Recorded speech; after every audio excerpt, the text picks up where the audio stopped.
Hello guys, welcome back to my YouTube channel commerce stream by MD Shadan. Guys, आज की इस video में हम एक नया चैप्टर स्टार्ट करने जा रहे हैं, दैट इज चैप्टर नंबर 5 और जिसका नाम है डिसोल्यूशन ऑफ पार्टनरशिप फर्म। तो गाइस, आज के इस वीडियो में हम क्या करेंगे, डिसोल्यूशन ऑफ पार्टनरशिप फर्म का मतलब क्या होता है वो समझेंगे। और एक टर्मिनोलॉजी होती है डिसोल्यूशन ऑफ पार्टनरशिप। क्या मैंने कहा? डिसोल्यूशन ऑफ पार्टनरशिप, ठीक है। और इस चैप्टर का नाम क्या है? डिसोल्यूशन ऑफ पार्टनरशिप फर्म, ठीक है। तो दोनों में अंतर है। फिर से सुनो, डिसोल्यूशन ऑफ पार्टनरशिप और डिसोल्यूशन ऑफ पार्टनरशिप फर्म में अंतर है, ठीक है। दोनों एक बात नहीं है, दोनों में डिफरेंट है, ठीक है। क्या डिफरेंट है वो समझेंगे।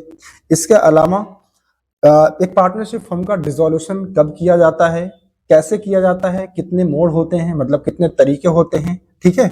वो सारी बातें, यानी जो थ्योरेटिकल पोर्शन है इस चैप्टर का, और इम्पोर्टेंट भी है क्योंकि अब जो एमसीक्यूज वगैरह आते हैं आपके एग्जाम में वो अब बहुत ज्यादा पूछे जाने लगे हैं, ठीक है। क्योंकि पहले देखो क्या होता था, आप YouTube पे देख लीजिएगा, बहुत सारे टीचरों की वीडियो आप देखेंगे इस चैप्टर से रिलेटेड बहुत ज्यादा वो थ्योरेटिकल बातें नहीं कर रहे हैं। वो डायरेक्ट क्या कर रहे हैं, आपको रियलाइजेशन अकाउंट बनाना सिखा दे रहे हैं, पार्टनर्स का कैपिटल अकाउंट और कैश या फिर बैंक अकाउंट, ठीक है। थ्योरेटिकल बातें बहुत कम करते हैं, लेकिन पेपर का पैटर्न पिछले कुछ सालों से चेंज हुआ है। आप थ्योरेटिकल क्वेश्चंस भी पूछते हैं, तो यहाँ जो इंपॉर्टेंट थ्योरी है इस चैप्टर से रिलेटेड वो भी मैं डिस्कस करूंगा, और न्यूमेरिकल जो है वो तो मैं डिस्कस करूंगा ही करूंगा, ठीक है। तो गाइस, आज की वीडियो बहुत ही ज्यादा इंपॉर्टेंट होने वाली है आपके लिए, क्योंकि आज की इस वीडियो में हम बेसिक इंट्रोडक्शन समझेंगे, ठीक है, विद जर्नल एंट्रीज, ठीक है। यानी कि इस चैप्टर से रिलेटेड जो भी जर्नल एंट्रीज होती हैं, जो भी अकाउंटिंग होती हैं, वो सारी बातें बहुत अच्छे से समझेंगे। तो गाइस, बिना स्किप किए हुए वीडियो को आप देखिए, अंत तक देखिए, आपको सारी चीजें बहुत ही अच्छे से समझ में आ जाएंगी, ठीक है। देखो गाइस, ये जो चैप्टर है ना वो आसान नहीं है, बहुत ही ज्यादा आसान है, ठीक है। तो आइए समझते हैं। सबसे पहले देखो, इसमें लिखा हुआ है, पहला पॉइंट लिखा हुआ है, dissolution of firm is different from dissolution of partnership firm. वही बात जो मैंने कहा कि जो डिसोल्यूशन ऑफ फर्म होता है वो डिफरेंट होता है डिसोल्यूशन ऑफ पार्टनरशिप फर्म से, ठीक है। तो आइए सबसे पहले हम समझते हैं डिसोल्यूशन ऑफ पार्टनरशिप का मतलब क्या होता है, ठीक है। डिसोल्यूशन ऑफ पार्टनरशिप का मतलब क्या होता है, तो देखो यहाँ लिखा हुआ। अच्छा, पहले मैं एक एग्जांपल से समझा देता हूँ। देखो, आपने पिछले चैप्टर में पार्टनरशिप के अंदर, जैसे मान लो ये कोई पार्टनरशिप फर्म है, इसमें 3 पार्टनर है, ठीक है। तो देखो, आपने पिछले चैप्टर में अगर फंडामेंटल को छोड़ दिया जाए तो उसके बाद जो चैप्टर आपने पढ़ा था that is change in PSR, तो इसमें आपने क्या देखा था कि जो एग्जिस्टिंग पार्टनर होते हैं उनका जो रेशियो है वो क्या हो जाता है, चेंज हो जाता है, ठीक है। या फिर आपने फिर उसके बाद एक चैप्टर पढ़ा जिसका नाम था एडमिशन ऑफ अ पार्टनर, तो इसमें क्या होता है कि एक नया पार्टनर पार्टनरशिप फर्म में एडमिट करता है, ठीक है। तो वहां भी क्या होता है कि जो एग्जिस्टिंग पार्टनर होते हैं उनके रेशियो में चेंजेस आ जाते हैं। और यही नहीं, आपने एक तीसरा चैप्टर, यानी कि उसके आगे जो चैप्टर आपने पढ़ा, रिटायरमेंट ऑफ अ पार्टनर या फिर डेथ ऑफ अ पार्टनर, यानी जब कभी भी एक पार्टनर पार्टनरशिप फर्म को छोड़कर चला जाए या फिर दुनिया छोड़कर चला जाए, ये भी आपने पढ़ा, ठीक है। अब इन तीनों केसेस में गाइस, अगर चेंज इन पीएसआर हो रहा हो, या फिर किसी भी पार्टनर का एडमिशन हो रहा हो, या किसी भी पार्टनर की डेथ हो रही हो, या फिर क्या कोई पार्टनर क्या कर रहा है, पार्टनरशिप फर्म को छोड़कर जा रहा है, इन तीनों केसेस में क्या होता है, उसको बोलते हैं, जो भी होता है उसको बोलते हैं रिकॉन्स्टिट्यूशन ऑफ पार्टनरशिप फर्म। मतलब यहाँ पे क्या होता है, पार्टनरशिप फर्म का रिकॉन्स्टिट्यूशन हो जाता है, ठीक है। लेकिन यहाँ पे आपको एक बात ध्यान रखनी है गाइस, कि ये जो बिजनेस होता है ना, ये कंटिन्यू रहता है। पार्टनरशिप फर्म, पार्टनरशिप जो होती है वो डिसॉल्व तो हो जाती है, मतलब जो एग्रीमेंट होता है पार्टनर्स के बीच में वो डिसॉल्व हो जाता है, वो खत्म हो जाता है, और एक नया एग्रीमेंट बना करके फिर क्या होता है, बिजनेस को कंटिन्यू किया जाता है। मतलब कुल मिला के यहाँ पे बिजनेस कंटिन्यू रहता है, ऐसा नहीं कि बिजनेस बंद हो जाएगा, नहीं, ठीक है। तो रिकॉन्स्टिट्यूशन ऑफ पार्टनरशिप फर्म का मतलब होता है बिजनेस कंटिन्यू रहेगा, ठीक है। हाँ, उनका एग्रीमेंट जरूर टूट जाता है, फिर वो लोग क्या करते हैं, दूसरा एग्रीमेंट बनाते हैं और आगे बिजनेस को कंटिन्यू करते हैं, ठीक है। अच्छा, इसी बात को हम दूसरी भाषा में कह सकते हैं डिसोल्यूशन ऑफ पार्टनरशिप। यहाँ पार्टनरशिप का डिसोल्यूशन हो रहा है, ना कि बिजनेस का डिसोल्यूशन हो रहा है। बात समझ रहे हो? मतलब यहाँ पार्टनरशिप तो टूट रही है, पार्टनरशिप का डिसोल्यूशन तो हो रहा है, लेकिन बिजनेस नहीं बंद हो रहा है, बिजनेस एज इट इज चलेगा जैसे पहले चल रहा था, ठीक है। तो ये मतलब होता है किसका, डिसोल्यूशन ऑफ पार्टनरशिप का, ठीक है। या फिर जिसको हम क्या कहते हैं, रिकॉन्स्टिट्यूशन ऑफ पार्टनरशिप फर्म कहते हैं। लेकिन अगर हम वहीं दूसरी बात करें, जैसे मान लो ये कोई बिजनेस है, ठीक है। अब किसी भी कारण की वजह से, कोई भी रीजन हो सकता है बिजनेस पिछले कई सालों से लॉस में जा रहा है, ठीक है, या और कोई रीजन हो सकता है, तो इन्होंने क्या किया, इस बिजनेस को ही बंद कर दिया। तो अगर बिजनेस ही बंद हो जाए तो इसको बोलते हैं डिसोल्यूशन ऑफ फर्म, क्या बोलते हैं, डिसोल्यूशन ऑफ फर्म या फिर डिसोल्यूशन ऑफ पार्टनरशिप फर्म, यानी बिजनेस ही बंद हो गया। तो याद रखना, डिसोल्यूशन ऑफ पार्टनरशिप में और डिसोल्यूशन ऑफ फर्म में थोड़ा सा डिफरेंट है।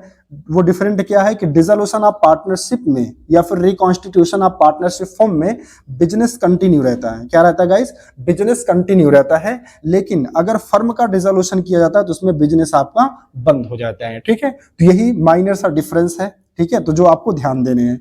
आइए अब यहाँ देखो, हमने डेफिनेशन लिख रखा है meaning of dissolution of partnership. तो देखो यहाँ पे लिखा हुआ it means terminating old partnership agreement, यानी जो पुराना एग्रीमेंट है उसे टर्मिनेट कर देना, and a reconstitution of firm due to admission. ठीक है, रिटायरमेंट एंड डेथ। ठीक है, वही जो बात मैंने कही, यानी कि जब एक पार्टनरशिप फर्म का एडमिशन एक पार्टनर का एडमिशन होता है, या किसी भी पार्टनर के द्वारा फर्म को छोड़कर चला जाना, यानी कि उसका रिटायरमेंट ले लेना, या किसी पार्टनर की डेथ हो जाना, तो उसे बोलते हैं रिकॉन्स्टिट्यूशन ऑफ फर्म बोलते हैं। ठीक है, या फिर रिकॉन्स्टिट्यूशन ऑफ पार्टनरशिप बोलते हैं। ठीक है, अब देखो यहाँ पे लिखा हुआ it means change in relationship, ठीक है, among partners but the firm continue. देखो यहाँ क्या होता है, यानी कि अगर हम डिसोल्यूशन ऑफ पार्टनरशिप की बात करें तो यहाँ पे जो रिलेशनशिप होते हैं पार्टनर्स के वो आपस में जरूर चेंज हो जाते हैं, लेकिन गाइस याद रखना, फर्म हमेशा कैसे रहेगा, कंटिन्यू रहेगा। फर्म मतलब बिजनेस बंद हो जाए ये जरूरी नहीं है, बिजनेस बंद नहीं होता। ठीक है, बिजनेस एज इट इज चलता रहता है। तो आई होप गाइस आपको डिसोल्यूशन ऑफ पार्टनरशिप का मतलब समझ में आ गया होगा। ठीक है, आइए इसके बाद हम समझते हैं डिसोल्यूशन ऑफ पार्टनरशिप फर्म का क्या मतलब होता है। देखो यहाँ पे हमने लिखा है meaning of dissolution of partnership firm. यहाँ पे देखो लिखा कह रहा है it means firm close down its business and comes to an end, यानी इसमें क्या होता है, डिसोल्यूशन ऑफ पार्टनरशिप फर्म में क्या होता है कि जो बिजनेस है ना वो क्लोज हो जाता है, वो बंद कर दिया जाता है। फिर इसके बाद देखो यहाँ पे लिखा हुआ है कानून के नजरिए से एक डेफिनेशन है, अकॉर्डिंग टू सेक्शन 39, याद रखना guys section, according to section 39 of Indian partnership act 1932, dissolution of firm means dissolution of partnership among all partners in the firm, यानी डिसोल्यूशन ऑफ पार्टनरशिप फर्म में क्या होता है कि जितने भी पार्टनर्स होते हैं उन सभी पार्टनर्स का क्या हो जाता है, पार्टनरशिप फर्म का डिसोल्यूशन हो जाता है। ठीक है, यह सभी का एग्रीमेंट एक साथ खत्म हो जाता है और बिजनेस को बंद कर दिया जाता है। तो यहां तक हमने क्या सीखा गाइस कि डिसोल्यूशन ऑफ पार्टनरशिप फर्म और डिसोल्यूशन ऑफ फर्म। ठीक है, डिसोल्यूशन ऑफ पार्टनरशिप और डिसोल्यूशन ऑफ पार्टनरशिप फर्म में क्या अंतर है। आई होप इतनी बातें आपको समझ में आ गई होंगी। एक बार फिर से रिवीजन करते हैं डियर। देखो, डिसोल्यूशन ऑफ पार्टनरशिप का मतलब क्या होता है, रिकॉन्स्टिट्यूशन ऑफ फर्म जिसे आप समझते थे, और रिकॉन्स्टिट्यूशन ऑफ फर्म कब होता है, बताओ, रिकॉन्स्टिट्यूशन ऑफ फर्म कब होता है, जब पार्टनर्स का जो पीएसआर है वो चेंज हो जाए, या फिर किसी भी पार्टनर्स का एडमिशन कराया जाए, या कोई पार्टनर रिटायरमेंट ले ले, या किसी भी पार्टनर की डेथ हो जाए, तो इन सारे केसेस में क्या होता है, रिकॉन्स्टिट्यूशन ऑफ पार्टनरशिप या फिर रिकॉन्स्टिट्यूशन ऑफ फर्म होता है। ठीक है, लेकिन अगर हम बात करें डिसोल्यूशन ऑफ पार्टनरशिप का, डिसोल्यूशन ऑफ पार्टनरशिप फर्म का क्या मतलब होता है, तो गाइस इसमें ध्यान देने वाली बात यह है कि इसमें हम बिजनेस को ही क्लोज कर देते हैं, बिजनेस को बंद कर देते हैं। ठीक है, चलो अब इसके बाद नेक्स्ट हेडिंग है modes of dissolution of partnership firm, यानी जो डिसोल्यूशन ऑफ पार्टनरशिप फर्म किया जाता है उसके कितने मोड्स हैं, कितने तरीके हैं। ठीक है, तो देखो पहला तरीका कह रहा है कि विदाउट इंटरवेंशन ऑफ कोर्ट, मतलब ये उस तरीके का डिसोल्यूशन होता है जब यहाँ पर कोर्ट का कोई भी इंटरवेंशन नहीं होता, मतलब कोर्ट की कोई भी दखल अंदाजी नहीं होगी, कोर्ट कोई भी इंटरवेंशन नहीं करेगा। ठीक है, तो कैसे होगा, देखो इसमें पहला है म्यूचुअल एग्रीमेंट।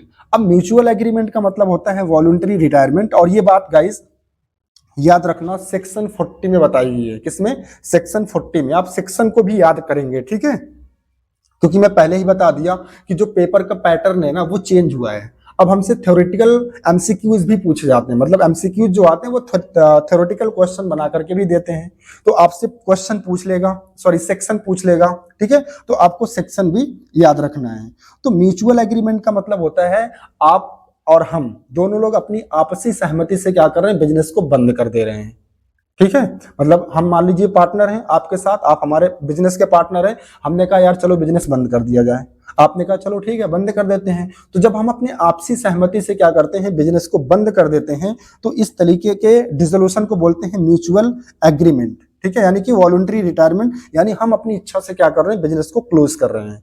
तो यहाँ पे कोर्ट नहीं कोई इंटरवेंशन कर रहा, मतलब कोर्ट का कोई ऑर्डर नहीं है, हम अपनी आपसी सहमति से क्या कर रहे हैं, बिजनेस को बंद कर रहे हैं। ठीक है गाइस।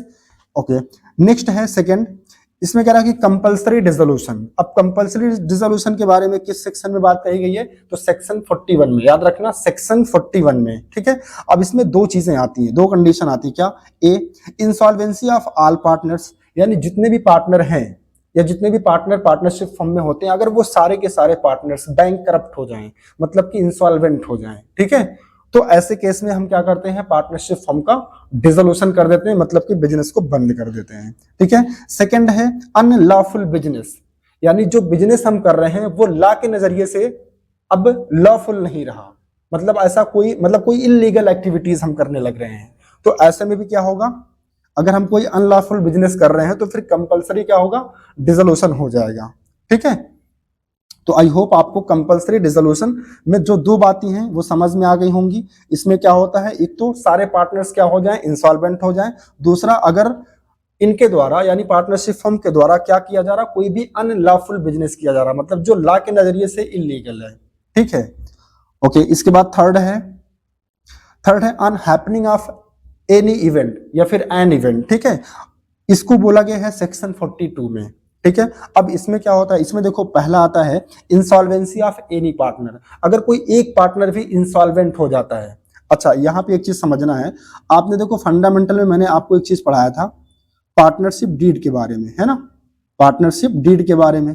तो पार्टनरशिप डीड में क्या लिखा होता है, पार्टनर्स के बीच में क्या होना है या पार्टनरशिप फर्म में क्या होना है ना, मतलब टर्म्स एंड कंडीशंस लिखी होती हैं। तो अगर मान लो इस पार्टनरशिप डीड में ऐसी बातें लिखी हुई हैं क्या, कि सर अगर कोई भी पार्टनर इन फ्यूचर इंसॉल्वेंट हो जाता है तो हम पार्टनरशिप फर्म को डिसॉल्व कर देंगे, मतलब कि बिजनेस को बंद कर देंगे।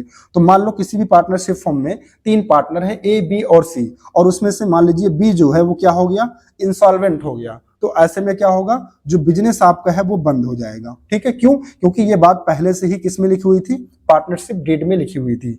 तो अगर कोई भी हैपनिंग होती है और वो हैपनिंग होती है जो कहां पे लिखी गई है, पार्टनरशिप डीड के अंदर, तो बिजनेस क्या हो जाएगा, आपका बंद हो जाएगा, मतलब पार्टनरशिप फर्म का डिसोल्यूशन कर दिया जाएगा। ओके, तो आई होप आपको यहां तक बात समझ में आ गई होगी। आइए सेकंड समझते हैं, फुलफिलमेंट ऑफ ऑब्जेक्टिव। देखो, जिस ऑब्जेक्टिव के लिए हम कोई बिजनेस कर रहे थे, अगर वो ऑब्जेक्टिव ही हमारा पूरा हो गया, ठीक है, और ये बात मान लो पार्टनरशिप डीड में लिखी गई थी कि भाई हम एक काम करने जा रहे हैं, ये हमारा पर्पज है, इसको कंप्लीट करने में हमें 3 साल लगेगा, ठीक है, और 3 साल बाद या फिर जो भी हमारा ऑब्जेक्टिव था, जब वो ऑब्जेक्टिव हमारा पूरा हो जाता है तो ऐसे में हम क्या कर सकते हैं, पार्टनरशिप फर्म को डिसॉल्व कर सकते हैं या फिर डिसॉल्व हो जाती है, ठीक है। ओके, थर्ड है एक्सपायरी ऑफ पीरियड। अब जैसे मान लो पार्टनरशिप डीड में ये लिखा गया था कि देखो ये जो बिजनेस हम कर रहे हैं वो 5 साल के लिए कर रहे हैं, ठीक है, और आज मान लो 5 साल पूरा हो गया, तो जैसे ही 5 साल पूरा हो जाएगा तो पार्टनरशिप फर्म क्या हो जाएगी, डिसॉल्व हो जाएगी, ठीक है, मतलब बिजनेस बंद हो जाएगा। तो happening on happening of an event में 3 बातें याद रखनी है, क्या, अगर कोई भी पार्टनर क्या हो जाए, इंसॉल्वेंट हो जाए, जिस ऑब्जेक्टिव से आप बिजनेस कर रहे थे वो ऑब्जेक्टिव आपका फुलफिल हो जाए, एक्सपायरी ऑफ पीरियड, यानी जितने सालों के लिए आपने बिजनेस करने का सोचा था वो डेट या वो साल पूरा हो गया हो, उतने पीरियड्स पूरे हो गए हो, तो ऐसे में पार्टनरशिप फर्म का क्या हो जाएगा, डिसोल्यूशन हो जाता है, ठीक है। चलो, इसके बाद फोर्थ है बाय नोटिस, ठीक है। देखो, बाय नोटिस जो होता है ये आता है in case of partnership at will. आपको पता होगा 2 तरह की पार्टनरशिप होती है, एक पार्टनरशिप एट विल और एक फिक्स नेचर वाली। फिक्स जिसमें एक टेन्योर फिक्स होता है कि हाँ 10 साल 20 साल हम बिजनेस करेंगे, और पार्टनरशिप एट विल का मतलब क्या होता है कि हम कभी भी क्या कर सकते हैं, बिजनेस को बंद कर सकते हैं, बस हमें एक नोटिस देना होता है, ठीक है। तो अगर मान लो जो पार्टनर्स हैं वो क्या करते हैं, पार्टनरशिप फर्म को या पब्लिकली क्या करते हैं, एक नोटिस देते हैं कि हम अभी बिजनेस को क्या करने जा रहे हैं, डिसॉल्व करने जा रहे हैं, बंद करने जा रहे हैं, ठीक है। तो बिल्कुल हम क्या कर सकते हैं, बिजनेस को डिसॉल्व कर सकते हैं, और ये बात कहां लिखी गई है, सेक्शन 43 में, याद रखना सेक्शन 43 में, ठीक है।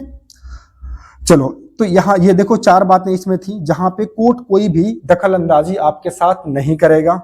किस किस केस में, या तो आप म्यूचुअल एग्रीमेंट के साथ फर्म को डिसॉल्व कर रहे हैं, कंपलसरी डिसोल्यूशन हो रहा है, on happening of any event, ठीक है, या फिर बाय नोटिस, ठीक है।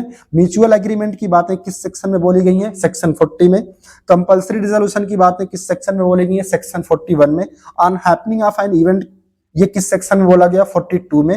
ठीक है, और बाय नोटिस यानी नोटिस दे करके अगर फर्म का डिसोल्यूशन किया जा रहा है तो इसको किस सेक्शन में बोला गया, सेक्शन 43 में। ठीक है, यहां तक बात क्लियर है। आइए इसके बाद पढ़ते हैं सेक्शन 44।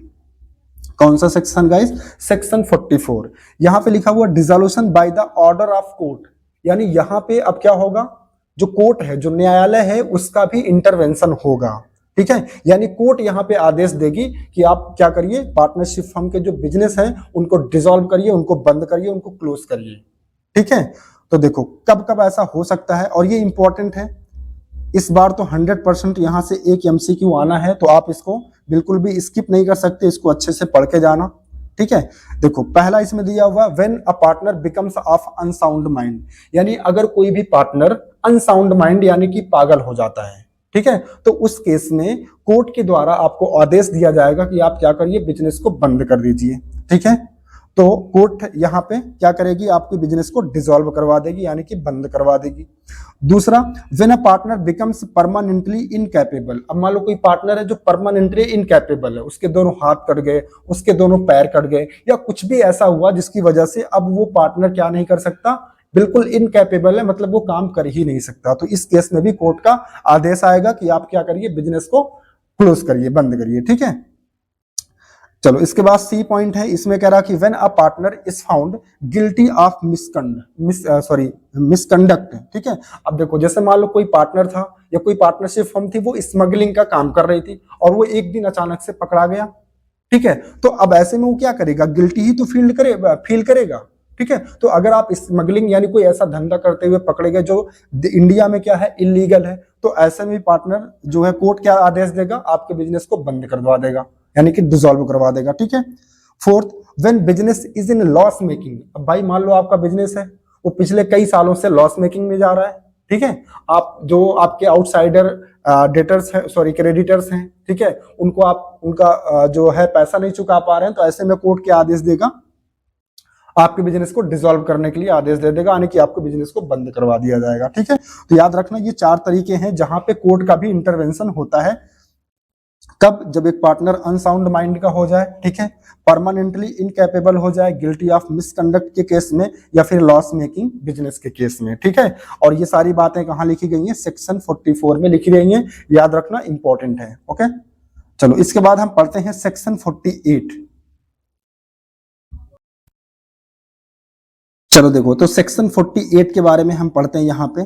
इसमें देखो सबसे पहले हम पढ़ेंगे सेटलमेंट ऑफ अकाउंट्स, यानी जो अकाउंट्स होते हैं ना, उनका सेटलमेंट कैसे किया जाएगा। सबसे पहले हम केस फर्स्ट की बात करते हैं, amount of loss shall be paid. ठीक है, देखो बहुत बार क्या होता है कि जो पार्टनरशिप फर्म है वो लॉस में चली जाती है। भाई लॉस में जाएगी तभी तो फर्म का डिसोल्यूशन होगा, है ना। बिजनेस कब बंद होता है, जब पार्टनरशिप फर्म किस में चली जाए, लॉस में चली जाए। तो अगर मान लो कोई भी पार्टनरशिप फर्म है जो लॉस में चली गई, तो अगर वो लॉस में गई और अपने बिजनेस को बंद कर रही है, तो इस केस में उसके जो भी क्रेडिटर होंगे, ठीक है, उन्हें तो पैसा देना पड़ेगा ना।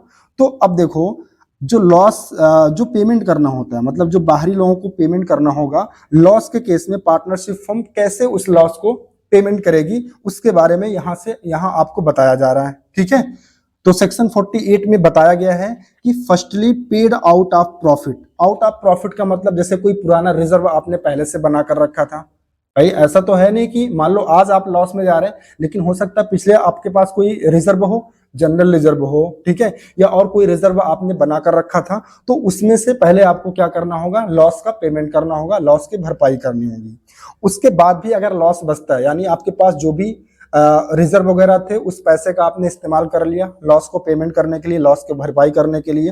अब इसके बाद आपके पास दूसरा तरीका क्या होगा, आउट ऑफ कैपिटल।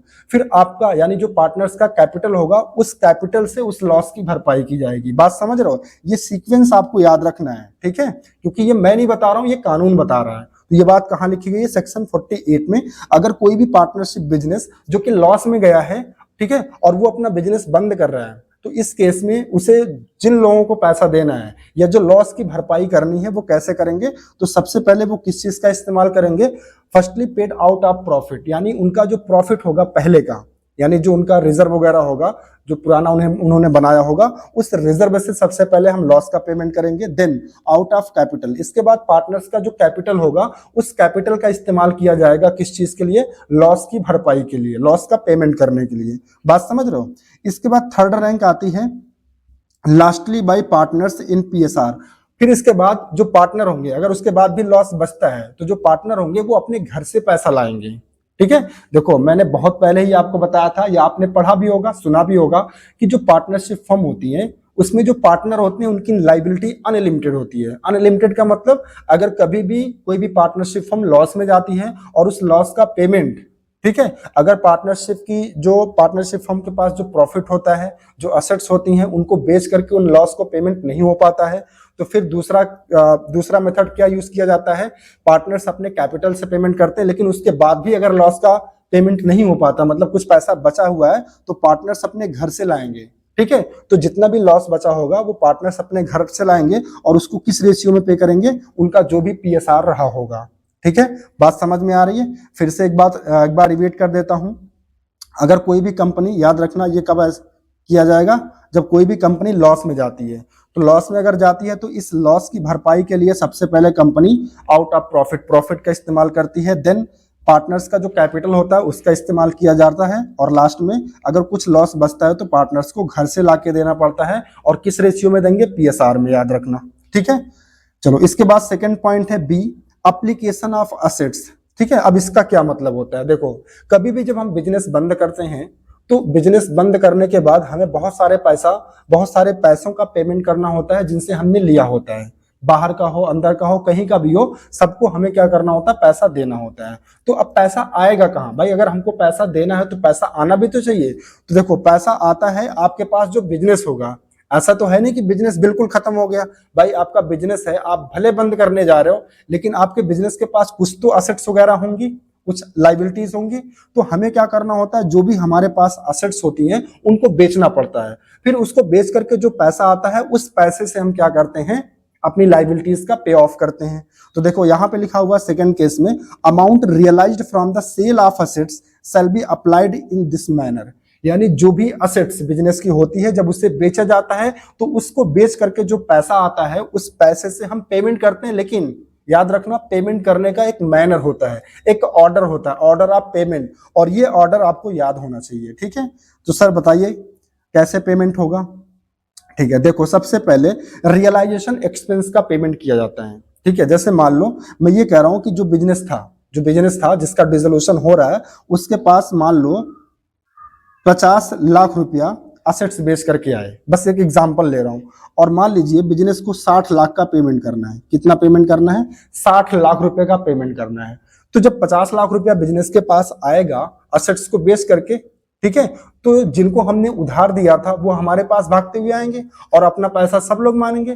भाई क्रेडिटर मेरे पास आएगा, बैंक लोन अगर मैंने लिया था तो बैंक वाले मेरे पास आएंगे। ठीक है, बिल्स पेबल के नाम की कोई लायबिलिटी थी तो वो लोग आएंगे। यानी जितने भी क्रेडिटर मेरे होंगे, ठीक है, वो सभी लोग मेरे यहाँ क्या करेंगे? आके खड़े हो जाएंगे लाइन से कि सर मुझे मेरा पैसा दीजिए, मुझे मेरा पैसा दीजिए। तो मैं कहूंगा ठीक है, मैं आपको पैसा दे रहा हूं, लेकिन जब हम पेमेंट करते हैं अपनी लायबिलिटीज का, जब हम पेमेंट करते हैं तो पेमेंट करने का एक ऑर्डर होता है।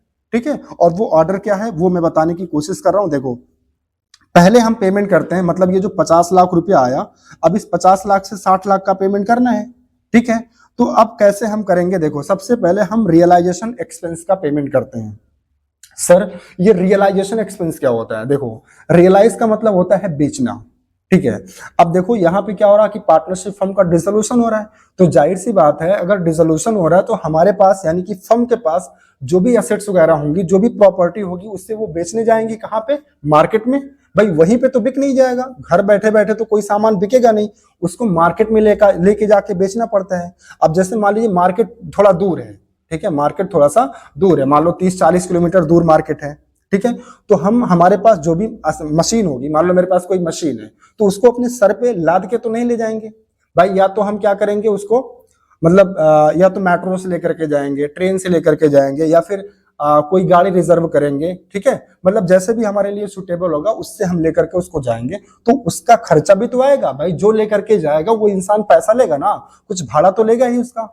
तो जब हम किसी भी एसेट्स को बेचने जाते हैं, मतलब उसका रियलाइजेशन करने जाते हैं, तो हमें कुछ खर्चे करने पड़ते हैं और उन्हीं खर्चों को बोलते हैं रियलाइजेशन एक्सपेंस। ठीक है, यानी एसेट को रियलाइज करने में, एसेट को बेचने में जो हमने खर्च किया, that is known as realisation expense. तो याद रखना, ये जो 50 लाख रुपए एसेट्स को बेच करके आया है, सबसे पहले इसमें से हम किसका पेमेंट करेंगे? रियलाइजेशन एक्सपेंस का पेमेंट करेंगे। आई होप यहां तक आपको बात क्लियर हो रही है। ठीक है, इसके बाद सेकेंड रैंक आती है किसकी? सेकेंड रैंक आती है outside debts of the firm will be paid, लेकिन याद रखना सिक्योर्ड। ठीक है, सिक्योर्ड का मतलब क्या होता है? जैसे मान लो मैं यहाँ पे आपको समझा रहा हूं, और तीसरा तो एक साथ समझाता हूं। तीसरा है outside debts of the firm will be paid, और यहाँ लिखा हुआ है अनसिक्योर्ड। मतलब कुल मिला के हमें क्या करना है? हमें आउटसाइड लायबिलिटी का पेमेंट करना है, लेकिन इसमें दो कैटेगरी है। सिक्योर्ड वाले, मतलब जो आउटसाइडर है उसमें एक सिक्योर्ड होता है, और जो आउटसाइडर क्रेडिटर होते हैं उसमें एक क्या होता है? अनसिक्योर्ड होता है। जैसे देखो, हम अगर मान लो बैंक में लोन लेने जाते हैं, तो बैंक वाला हमसे क्या मांगता है? सिक्योरिटी। अब मान लो हमने बैंक से कहा कि ठीक है, मुझे 1 लाख का लोन दे दीजिए, और आप मेरा ये एक फर्नीचर है, इसको मैं आपके पास एज अ सिक्योरिटी रख देता हूं। ठीक है, तो ये क्या हो गया? सिक्योर्ड लोन हो गया। ठीक है, मतलब अगर हम इन फ्यूचर पेमेंट नहीं भी करते हैं, तो बैंक वाला क्या करेगा? हमारे द्वारा जो असेट्स उसके पास गिरवी रखी गई है, वो उसको बेच करके ले लेगा। तो सिक्योर्ड कौन हुआ? बैंक बिल्कुल सिक्योर्ड है, उसको तो कोई नुकसान नहीं है ना। अगर कल को मैं नहीं भी पेमेंट करता हूं तो भी उसका कोई नुकसान नहीं, वो हमारे द्वारा जो रखा गया है एसेट्स उसके पास एज अ गिरवी, वो उसे बेच करके अपना पैसा ले लेगा विथ इंटरेस्ट, है ना। तो इसको बोलते हैं सिक्योर्ड आउटसाइडर या सिक्योर्ड लोन बोलते हैं।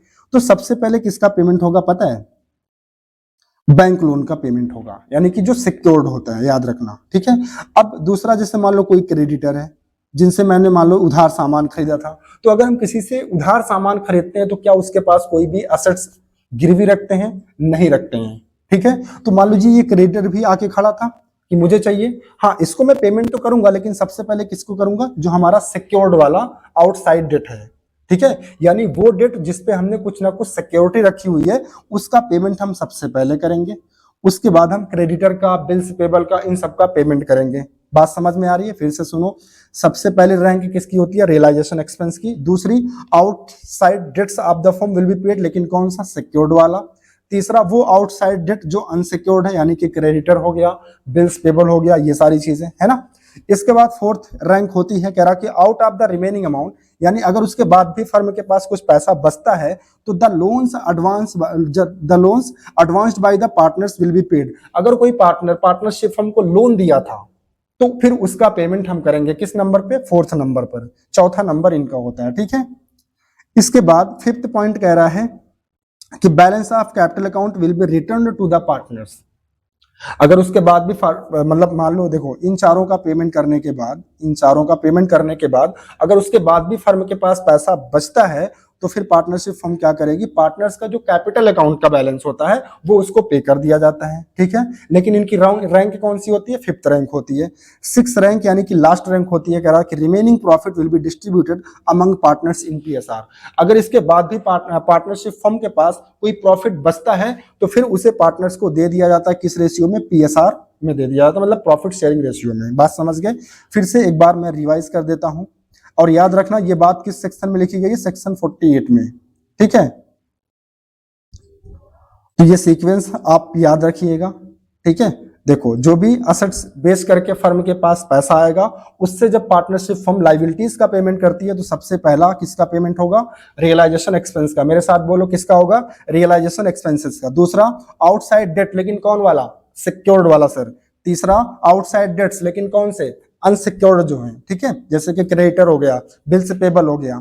इसके बाद फोर्थ है, किसका पेमेंट होगा? अगर किसी पार्टनर ने पार्टनरशिप फर्म को लोन दिया था, तो फिर उसका पेमेंट होगा। ठीक है, इसके बाद फिफ्थ, अगर कुछ पैसा बचता है, तो फिर पार्टनर्स का जो कैपिटल अकाउंट का बैलेंस होता है उसका पेमेंट कर दिया जाता है। और अगर उसके बाद भी कुछ प्रॉफिट बच जाता है, तो वो पार्टनर्स को ही दे दिया जाता है, लेकिन किस रेशियो में? प्रॉफिट शेयरिंग रेशियो में।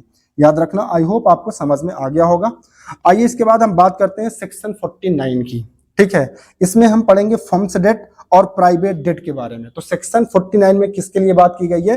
फर्म्स डेट और प्राइवेट डेट के बारे में। तो सबसे पहले समझते हैं फर्म्स डेट क्या होता है और प्राइवेट डेट क्या होता है। देखो यहां लिखा हुआ है debts owned by firm to outsider, यानी फर्म ने किसी भी आउटसाइडर से कुछ पैसा लिया था, उधार लिया था।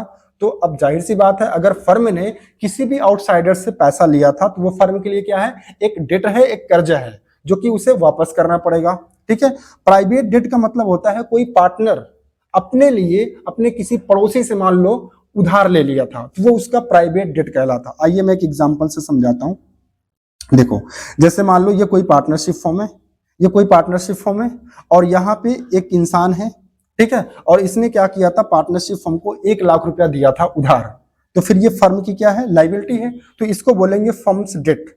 लेकिन मान लो अगर ये कोई पार्टनर है और ये पार्टनर का घर है और घर के बगल उसका एक पड़ोसी है, तो उसके पड़ोसी ने अपने इस पार्टनर को 60,000 रुपया उधार दिया था, तो ये पार्टनर की लायबिलिटी हो गई। तो इसको बोलते हैं पार्टनर्स का डेट, पार्टनर्स का प्राइवेट डेट बोलते हैं। ठीक है, तो आई होप आपको समझ में आ गया होगा फर्म्स का डेट क्या होता है। फर्म्स का डेट का मतलब जो फर्म ने लिया था अपने लिए, और प्राइवेट डेट का मतलब होता है जो पार्टनर ने लिया था अपने लिए। ठीक है, तो इसके बारे में देखो क्या कहा गया है यहाँ पे। तो फर्म्स डेट आपको समझ में आ गया, प्राइवेट डेट समझ में आ गया। ठीक है, अब देखो ये देखो प्राइवेट डेट में लिखा debt owned by partner in personal capacity, मतलब जो उसने अपने पर्सनल के लिए लिया था। अब इसका यूज कैसे होता है? देखो फर्म्स प्रॉपर्टी का मतलब फर्म्स के पास जो असेट वगैरह होती हैं अगर उसको बेचा जाता है तो उसको बेच करके जो भी पैसा आएगा उससे डेट का पेमेंट होगा। लेकिन सर किस डेट का पेमेंट पहले होगा? अब अगर मान लो कोई भी फर्म्स की प्रॉपर्टी है, मतलब फर्म की प्रॉपर्टी है, उसे बेचा गया, उससे पैसा आया, तो उस पैसे से पेमेंट पहले किसका होगा? फर्म्स के डेट का या प्राइवेट डेट का? तो याद रखना पहले किसका पेमेंट होगा? फर्म्स के डेट का, यानी फर्म का जो डेट है उसका पेमेंट पहले होगा। किसकी प्रॉपर्टी से? फर्म्स की प्रॉपर्टी से जो पैसा आएगा। सेकेंडली प्राइवेट डेट, और दूसरा नंबर किसका होता है? प्राइवेट डेट का, अगर कुछ पैसा बचता है तो। बात समझ रहे हो? फिर से समझो, अगर कोई फर्म्स की प्रॉपर्टी है उसको बेचा गया, बेच करके पैसा आया, तो उस पैसे से डेट का पेमेंट होगा। दो तरह के डेट यहां बताए जा रहे हैं, एक तो फर्म्स का डेट और दूसरा प्राइवेट डेट। तो जो भी फर्म्स की प्रॉपर्टी होगी उसको बेचकर जो पैसा आएगा उससे सबसे पहले पेमेंट किसका होगा? फर्म्स डेट का। लास्टली किसका होगा? प्राइवेट डेट का। समझ गए? चलो इसी तरीके से partners private property is use, अगर पार्टनर्स के कोई अपनी पर्सनल प्रॉपर्टी है उसको बेचा गया, उससे पैसा जो आया, तो उस पैसे से सबसे पहले किसका पेमेंट होगा? प्राइवेट डेट का। फिर किसका होगा? फर्म्स के डेट का। तो यहां पे एक आप सेंटेंस बना लीजिए, एक श्लोक बना लीजिए। वो क्या आप यहां देख पा रहे हो? अगर फर्म की प्रॉपर्टी है तो सबसे पहले किसका पेमेंट हो रहा है? फर्म का, यानी फर्म की प्रॉपर्टी है तो फर्म का डेट पहले पेमेंट होगा। अगर पार्टनर्स की कोई प्राइवेट प्रॉपर्टी है तो उससे पहले किसका पेमेंट होगा? प्राइवेट डेट का। इसका मतलब जिसकी प्रॉपर्टी उसका डेट पहले। याद कर लेना, ये एक श्लोक है, एक दोहा बना लो। ठीक है, जिसकी प्रॉपर्टी उसका डेट पहले। ठीक है, याद रहेगा? ओके, चलिए इसके बाद अब यहां से हम पढ़ते हैं। ये तो अब तक हमने जितनी भी बातें पढ़ी वो तो कानून की बात थी। ठीक है, कानून के नजरिए से वो सारी चीजें हम पढ़ रहे थे। अब हमें जो मेन चीजें पढ़नी है, जो हमें खुद करना है, दैट इज अकाउंटिंग, मुंशीगिरी, अकाउंटिंग ट्रीटमेंट, यानी कि जर्नल एंट्री। अब इस चैप्टर में जर्नल एंट्रीज आपको करनी पड़ती हैं। ठीक है, जो कि बहुत ही ज्यादा इंपॉर्टेंट है। और आप आराम से देखिए, अगर आप चाहें तो ब्रेक ले लीजिए, पानी पी लीजिए, वीडियो को पॉज कर लीजिए और यहां से अब ध्यान से सुनिए। ठीक है, देखो सबसे पहले हम क्या करते हैं, अब मैं यहां से बताऊंगा कि जब इस चैप्टर का क्वेश्चन आएगा, लॉन्ग क्वेश्चन आएगा, तो उसको हम कैसे सॉल्व करेंगे विथ जर्नल एंट्रीज के साथ। बाकी जो लेजर अकाउंट बनता है, जैसे कि इस चैप्टर में आपका एक अकाउंट बनेगा रियलाइजेशन अकाउंट, पार्टनर्स का कैपिटल अकाउंट, कैश या फिर बैंक अकाउंट बनता है, तो वो सारी हम अपकमिंग वीडियो में बात करेंगे। आज बस हम जर्नल एंट्री तक ही बात करेंगे। ठीक है, तो देखो सबसे पहले जब हम डिसोल्यूशन का क्वेश्चन करेंगे तो हमारा सबसे पहला स्टेप होता है क्या? For closing of assets. ठीक है, ब्रैकेट में लिखा गिवन इन बैलेंस शीट। ठीक है, तो जो देखो आपके सामने एक बैलेंस शीट आएगी जब आपको क्वेश्चन सॉल्व करने के लिए दिया जाएगा। ठीक है, लॉन्ग वाले की बात कर रहा हूं, तो उसमें आपके सामने एक पार्टनरशिप फर्म की जो पुरानी पार्टनरशिप होगी उसकी एक बैलेंस शीट आएगी। तो सबसे पहले हमें क्या करना होता है? बैलेंस शीट का जो असेट साइड होता है ना, उसे खाली करना होता है, उसे हटाना होता है। तो उसके लिए हम एंट्री करते हैं, जर्नल एंट्री करते हैं। क्या? Realisation account debit. सर ये रियलाइजेशन अकाउंट क्या होता है? डोंट वरी, मैं आगे बताऊंगा। जैसे देखो इसके पहले वाले चैप्टर में अगर हम बात करें रिटायरमेंट की, डेथ की या फिर एडमिशन की, तो वहां आपने एक अकाउंट बनाया था रिवैल्यूएशन अकाउंट, है ना। क्यों बनाया जाता था? जब भी हम असेट्स का रिवैल्यूएशन या फिर लाइबिलिटीज का रिवैल्यूएशन करते थे, तो उस पर कितना प्रॉफिट हो रहा है, कितना लॉस हो रहा है, उसके लिए हम रिवैल्यूएशन अकाउंट बनाते थे। उसी तरीके से यहाँ पे हम क्या करेंगे, असेट्स एंड लाइबिलिटीज का रियलाइजेशन करेंगे, और उसको करने से कितना प्रॉफिट हो रहा है, कितना लॉस हो रहा है, उसके लिए हम बनाएंगे रियलाइजेशन अकाउंट। कैसे बनाएंगे हम अपकमिंग वीडियो में बताएंगे बहुत ही अच्छे तरीके से, आप कभी जिंदगी में नहीं भूल पाओगे। ठीक है, मैं आपसे कहूंगा भूल के दिखाइए रियलाइजेशन अकाउंट, आप भूल नहीं पाओगे। ठीक है, बस आज की वीडियो आपको समझ में आनी चाहिए, जो बात आज मैं आपको शेयर कर रहा हूं वो आप ध्यान से सुनिए। तो सबसे पहले स्टेप में आपको क्या करना है गाइस, आपको एंट्री करनी है रियलाइजेशन अकाउंट डेबिट, या अगर आप रियलाइजेशन अकाउंट इवन बना ही रहे हैं तो रियलाइजेशन अकाउंट के डेबिट में आप क्या करेंगे, फर्म के असेट्स, फर्म की जो बैलेंस शीट है उसके असेट साइड में जितनी भी असेट्स हैं सबको क्रेडिट कर दीजिए। देखो यहाँ पे तो मैंने लिख दिया टू सन्ड्री असेट्स अकाउंट, ठीक है, लेकिन आपको इंडिविजुअली सारी असेट्स का नाम लिखना है। जैसे मान लो उस बैलेंस शीट में मशीन है, फर्नीचर है, ठीक है, मशीन है, फर्नीचर है, इसके अलावा बिल्डिंग है, ठीक है, तो जितने भी असेट्स हैं उन असेट्स को क्या करेंगे, आप क्रेडिट कर देंगे। ठीक है, क्रेडिट कर देंगे एंट्री में। लेकिन अगर आप रियलाइजेशन अकाउंट बना रहे हैं तो फिर रियलाइजेशन अकाउंट के डेबिट में वो सारी चीजें जाएंगी।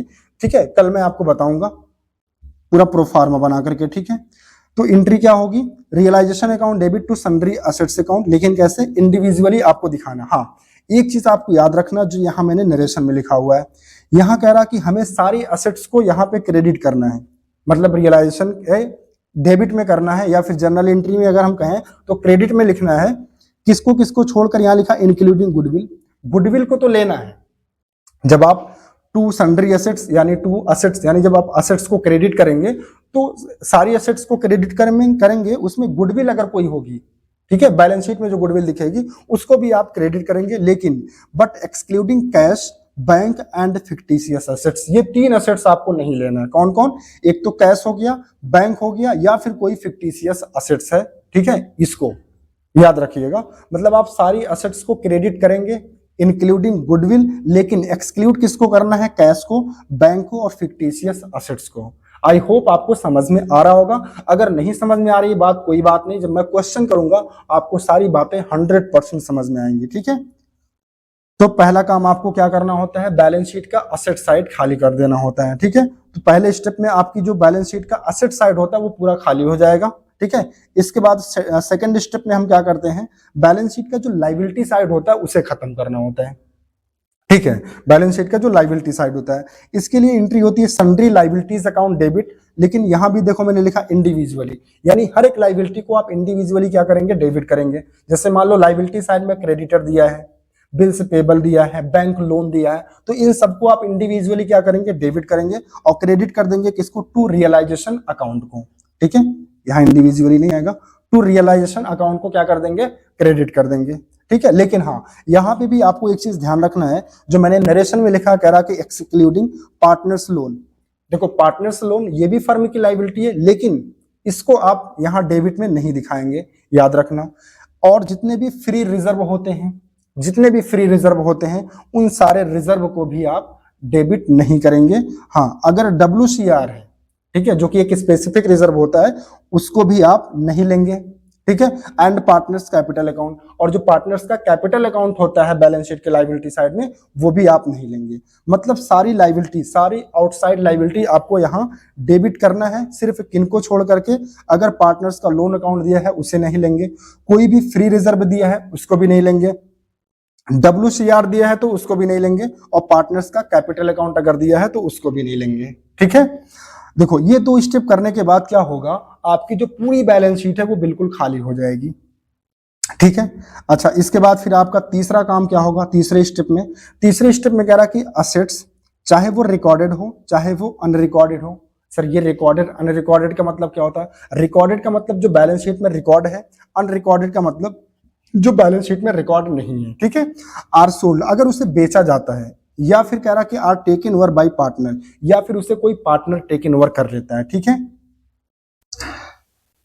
सर पार्टनर क्यों टेकन ओवर करेगा, देखो गाइस, जैसे मान लो किसी पार्टनर को 10,000 का पेमेंट करना है, और मेरे पास एक फर्नीचर है, ठीक है, और उसकी वैल्यू है, मान लो अगर उसको मैं मार्केट में बेचने जाता हूं तो वो भी 10-12 हजार में बिक जाएगा।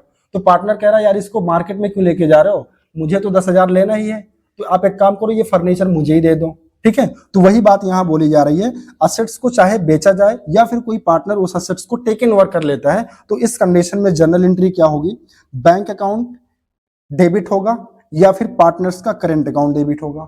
देखो, बैंक अकाउंट तब डेबिट होगा जब आपने असेट्स को बेचा है, मतलब कोई भी पार्टनर्स उसको टेक इन ओवर नहीं किया है। और पार्टनर्स कैपिटल अकाउंट को डेबिट तब करोगे जब कोई भी पार्टनर किसी असेट्स को टेक इन ओवर कर रहा है, ठीक है। तो दोनों में से एक ही को डेबिट करना है, या तो बैंक अकाउंट डेबिट होगा या तो पार्टनर्स का कैपिटल अकाउंट डेबिट होगा, ठीक है। इसके बाद हम क्रेडिट किसको कर देंगे, टू रियलाइजेशन अकाउंट को, ठीक है। चलो, इसके बाद सेकंड फोर्थ स्टेप में कह रहा है कि लाइबिलिटीज चाहे वो रिकॉर्डेड हो या फिर अनरिकॉर्डेड हो आर पेड। अगर लाइबिलिटीज का पेड किया जाता, पेमेंट किया जाता है, या कोई भी partner take in over by partner, या कोई भी पार्टनर उसको पेमेंट करता है, उस लाइबिलिटी का पेमेंट या तो पार्टनरशिप फर्म करती है, ठीक है, या फिर भी कोई पार्टनर करता है, तो इस कंडीशन में हम क्या करेंगे, रियलाइजेशन अकाउंट को डेबिट करेंगे और क्रेडिट में टू बैंक अकाउंट या फिर टू पार्टनर्स कैपिटल अकाउंट। अब यहां भी वही बात, अगर पार्टनरशिप फर्म अपने पास से पेमेंट कर रही है तो टू बैंक अकाउंट, लेकिन अगर कोई भी पार्टनर किसी लाइबिलिटी का पेमेंट कर रहा है तो टू पार्टनर्स कैपिटल अकाउंट, ठीक है। ओके, आई होप यहां तक आपको समझ में आ रहा होगा, ठीक है। इसके बाद फिफ्थ स्टेप में हम क्या करते हैं, रियलाइजेशन एक्सपेंस का पेमेंट करते हैं। अब सर रियलाइजेशन एक्सपेंस का मतलब क्या होता है, देखो यहाँ पे मैंने लिख रखा है, वैसे मैं अभी ऑलरेडी आपको बता चुका हूँ। Sometimes during realisation of assets and liabilities, यानी हम जब कभी भी रियलाइजेशन करते हैं असेट्स एंड लाइबिलिटीज का, तो कह रहा है कि सम एक्सपेंसेस माइट बी देयर, तो वहां हमें कुछ खर्च भी करने पड़ते हैं, और वो जो खर्चा किया जाता है उसी को बोलते हैं रियलाइजेशन एक्सपेंस, ठीक है। अब यहाँ पे एक चीज समझनी है, और ये टेबल मैं आपको एडमिशन वाले चैप्टर में भी पढ़ाया था, समझाया था, एक बार फिर से समझा दे रहा हूं, ठीक है। देखो, यहाँ पे रियलाइजेशन एक्सपेंस से रिलेटेड आपको दो बातें याद रखनी है। आपको क्वेश्चन में या तो बोर्न वर्ड लिखा मिलेगा या तो इनकर्ड बाई ये वर्ड लिखा हुआ मिलेगा, दूसरा वर्ड आपको पेड बाई मिलेगा। तो अगर आपको क्वेश्चन में कभी भी बोर्न बाई या फिर इनकर्ड बाई लिखा हुआ है तो ये समझ लेना ये कौन सा एस्पेक्ट होगा, डेबिट एस्पेक्ट होगा हमेशा, ठीक है। देखो, जब हम जर्नल एंट्री करते हैं तो डुअल एस्पेक्ट होते हैं, तो अगर बोर्न बाई या फिर इनकर्ड बाई लिखा हुआ है जिसका मतलब ये कौन सा एस्पेक्ट शो कर रहा है, डेबिट एस्पेक्ट। तो अगर मान लो क्वेश्चन में पेड बाई लिखा हुआ है, ठीक है, तो पेड बाई हमेशा कौन सा एस्पेक्ट शो करेगा, क्रेडिट, ठीक है। अब देखो इसमें होता क्या है, दो सिचुएशन है। अब देखो, एक तो फर्म होती है, दूसरा पार्टनर होता है। अब जैसे मान लो अगर रियलाइजेशन एक्सपेंस जो है, मतलब जो रियलाइजेशन एक्सपेंस किया जा रहा है, अगर उसको बोर्न या फिर इनकर्ड, ठीक है, वो कौन कर रहा है, फर्म कर रही है। अच्छा, पहले एक एग्जांपल मैं आपको समझाया था उस वीडियो में भी, यानी कि जब हम एडमिशन वाला चैप्टर पढ़ रहे थे वहां पे मैंने आपको समझाया था। एक बार फिर से समझा देता हूँ कि बोर्न वर्ड का मतलब और पेड वर्ड का मतलब क्या होता है। जैसे आप स्कूल जाते हैं पढ़ने, आप फीस लेकर के जाते हैं, स्कूल में जमा करते हैं, ठीक है। तो एक बात बताओ, अगर आप स्कूल में गए फीस लेकर के और आपने फीस को पेड कर दिया, जमा कर दिया, तो अगर मैं आपसे पूछूं कि पेड किसने किया, तो आपका जवाब क्या होगा, आप, यानी कि स्टूडेंट ने पेड किया। लेकिन दूसरा क्वेश्चन अगर मैं आपसे ये पूछूं कि बताओ उसका बर्डन किसके ऊपर आया, तो आपका जवाब क्या होगा कि सर हमारे पेरेंट्स के ऊपर आया। इसका मतलब बोर्न कौन कर रहा, आपके पेरेंट्स, पेड कौन कर रहा, आप। उसी तरीके से यहां है, फर्म का मतलब पेरेंट्स हो गया, पार्टनर का मतलब स्टूडेंट हो गया, ठीक है, ऐसे समझ लो। तो अगर देखो किसी भी रियलाइजेशन एक्सपेंस का जो एक्सपेंस जो है उसको बोर्न या फिर इनकर्ड बाई फर्म हो, तो हमेशा हम किसको डेबिट करेंगे, रियलाइजेशन अकाउंट को हमेशा। अगर किसी भी रियलाइजेशन एक्सपेंस को बोर्न या फिर इनकर्ड बाई, बोर्न किया जा रहा है किसके द्वारा, फर्म के द्वारा, तो हमेशा हम किसको डेबिट करेंगे, रियलाइजेशन को। और अगर किसी भी एक्सपेंस को, किसी भी नहीं बल्कि रियलाइजेशन एक्सपेंस को अगर पेड भी फर्म कर रहा है, कौन कर रहा है, फर्म, तो क्रेडिट हमेशा किसको करेंगे, कैश अकाउंट को। तो एंट्री बनेगी realisation account debit to cash account. बात समझ गए। चलो सेकंड, अगर कोई भी मान लो रियलाइजेशन एक्सपेंस है जिसका बोर्न कौन कर रहा, पार्टनर, तो हमेशा डेबिट किसको करेंगे, पार्टनर्स के कैपिटल अकाउंट को। और पेड भी कौन कर रहा, पार्टनर, तो किसको क्रेडिट करेंगे, पार्टनर्स के कैपिटल को। तो अब यहां देखो क्या क्या कंडीशन बन सकती है, उन कंडीशंस में क्या क्या एंट्री होगी। यहाँ पे देखो सबसे पहले दिया हुआ है एक्सपेंस बोर्न। अब यहाँ बोर्न लिखा है, इसका मतलब ये कौन सा एस्पेक्ट हो गया, डेबिट एस्पेक्ट, ठीक है। फिर लिखा है bye firm and paid bye, अब यहाँ पेड लिखा है, इसका मतलब यहाँ पे कौन सा एस्पेक्ट हो गया, क्रेडिट, ठीक है, फर्म। अब अगर क्वेश्चन में लिखा है expense borne by firm and paid by firm, बाकी क्वेश्चन में साइलेंट, अगर क्वेश्चन या तो कभी कभी क्या होगा, साइलेंट होगा, तो यही केस मानेंगे। ठीक है, मतलब कौन बोर्न कर रहा कौन पेड कर रहा ऐसा कुछ नहीं लिखाया हुआ है, तो हमेशा हम पहला केस ही मान के चलेंगे। ठीक है, तो देखो अभी मैंने बताया कि अगर रियलाइजेशन एक्सपेंस को बोर्न कौन कर रहा फर्म, तो हमेशा हम किसको डेबिट करेंगे, रियलाइजेशन को। और अगर पेड भी कौन कर रहा फर्म, तो क्रेडिट किसको करेंगे, हमेशा कैश अकाउंट को। तो एंट्री हो जाएगी realisation account debit to cash account. ठीक है, पहला केस समझ में आ गया। चलो सेकंड केस में कह रहा कि एक्सपेंसेस बोर्न बाय फर्म, कौन बोर्न करना, फर्म, तो डेबिट कौन होगा, रियलाइजेशन अकाउंट। और कह रहा पेड बाय पार्टनर, तो अगर पेड पार्टनर कर रहा तो क्रेडिट कौन होगा, to partners capital account. I hope second case भी समझ में आ गया होगा। इसके बाद थर्ड केस में कह रहा कि एक्सपेंसेस बोर्न बाय पार्टनर, अब यहां देखो पार्टनर बोर्न कर रहा तो डेबिट कौन होगा, पार्टनर्स कैपिटल अकाउंट। और पेड बाय फर्म, लेकिन सॉरी, पेड कौन कर रहा, फर्म, तो अगर फर्म पेड कर रही है तो हमेशा किसको क्रेडिट करेंगे, कैश को। ठीक है, ये भी केस समझ में आ गया। इसके बाद फोर्थ केस है एक्सपेंस बोर्न बाय पार्टनर ए, मतलब ए नाम का कोई पार्टनर है जो एक्सपेंस का पेमेंट कर रहा, तो डेबिट किसको करेंगे, एएस कैपिटल को। और पेड बाय पार्टनर बी, और पेड कौन कर रहा, बी पार्टनर, तो क्रेडिट किसको कर देंगे, टू बीएस कैपिटल को। ठीक है, चलो इसके बाद स्टेप 6, ये तो फिफ्थ स्टेप था जो रियलाइजेशन एक्सपेंसेस के लिए था। स्टेप 6 अब इसमें करा कि close the realisation account and transfer its balance to partners capital account. ठीक है, देखो हम रियलाइजेशन अकाउंट बनाते हैं, तो रियलाइजेशन अकाउंट बनाने के लिए हम पिछले जो मैंने 5 स्टेप डिस्कस किए वो आपको करने पड़ेंगे। ठीक है, मतलब जो जर्नल एंट्री बताया हूं उससे आप पोस्ट भी कर सकते हो, या फिर मैं कल आपको डायरेक्टली बताऊंगा फॉर्मेट के थ्रू कि कैसे हम रियलाइजेशन के डेबिट में क्या दिखाएंगे, क्रेडिट में क्या दिखाएंगे, पेमेंट करेंगे तो क्या दिखाएंगे, रियलाइजेशन होगा असेट का तो कैसे दिखाएंगे, सारी चीजें हम बात करेंगे, डोंट वरी। ठीक है, तो देखो जब भी हम रियलाइजेशन अकाउंट बनाते हैं तो रियलाइजेशन अकाउंट बनाने के बाद हमें या तो प्रॉफिट होगा या तो लॉस होगा। अगर मान लो प्रॉफिट होता है, यहां देखो कह रहा है अगर मान लो प्रॉफिट होता है तो इसकी एंट्री होगी realisation account debit to partners capital account. ठीक है, और अगर मान लो लॉस हो जाता है तो एंट्री करेंगे partners capital account debit to realisation account. बात समझ गए।